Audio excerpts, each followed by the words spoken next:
I want to see my lawyer. I know my rights, and I will not be intimidated by you people. Who are you, anyway, the FBI? I told you, we're postal inspectors.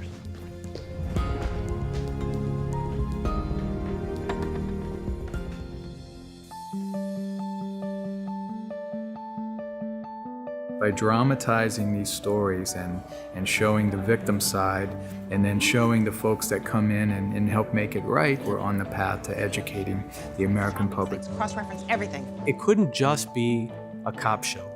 It couldn't just be an educational show because people might not want to tune in just to be educated.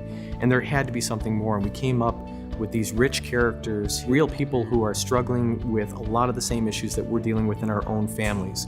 And so we have this whole other piece of the story that is outside of just even the law enforcement message. And I think that was the unique hook. I still feel like there's certain things I'm just not capable of, you know? I also love the diversity of the show. I mean, we deal with a young man in a wheelchair. We've got all sorts of races and ethnicities. I put together the construct of the inspectors based on what I knew the audience composition was. So I used the demographics and the creative and put those two together and created the characters and the storylines and the story arc of what we see today as the inspectors. Thank you. This half hour is Anytime, dedicated to outlining the various signs that people can see before they become a victim. And it also provides an opportunity for folks to understand where to report when they see these signs. And that's to report to us, the U.S. Postal Inspection Service. I like the fact that the show is based off of real inspection service cases. Sean Harper, we are U.S. Postal Inspectors, and you are under arrest for mail fraud. Looks like you lost the Jamaican lottery.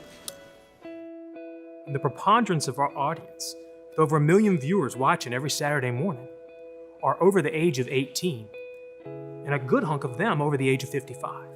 So we're reaching a very diverse market of people in the community and providing good messaging that can help protect them against scams and schemes across all age groups. You're going to help us, right? To get the money back? Not just children, and it's not just older folks, it's the caregivers that are in between, the caregivers for the children, the caregivers for the older adults. So we realized that, hey, this market actually is kind of right in our wheelhouse. I'd already loaned her $1,000 and she paid it back to me within a couple of weeks. You know how she did that? Sent you back your own money. It's a pretty common scam. If you embed these messages in the programming itself, where people are tuned in, you have a much better chance of actually having them internalize that message. That's why I think embedding fraud prevention content into programs is a really smart idea. We can use these in large-scale presentations to the public. We can package them in a way to reach out to law enforcement organizations that might be able to use a little bit of advice on how to deal with victims or how to identify a foreign lottery scam, for example. What we're talking about is a lot of good, innocent people you scammed out of their hard-earned savings. If an agency had access to these videos, they absolutely could incorporate it into their total crime prevention toolkit. And there you have a prepackaged audiovisual aid ready to go. And we can share the links to the show, we can share the messages from the show, and that gets passed from one person to another, and it spreads.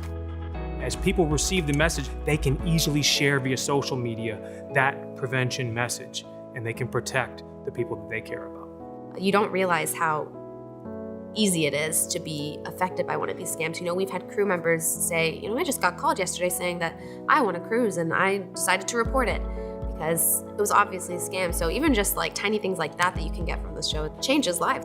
It's been a really unique concept that has been embraced in a great way by people who are watching the show, and that viewership is growing. We are actually #1 in several major markets across the country and have maintained a #1 spot in the time slot. In smaller markets, we're killing it there too. So it's been a resounding success. Our inoculation strategy is forewarned is forearmed, but not just, hey, be careful.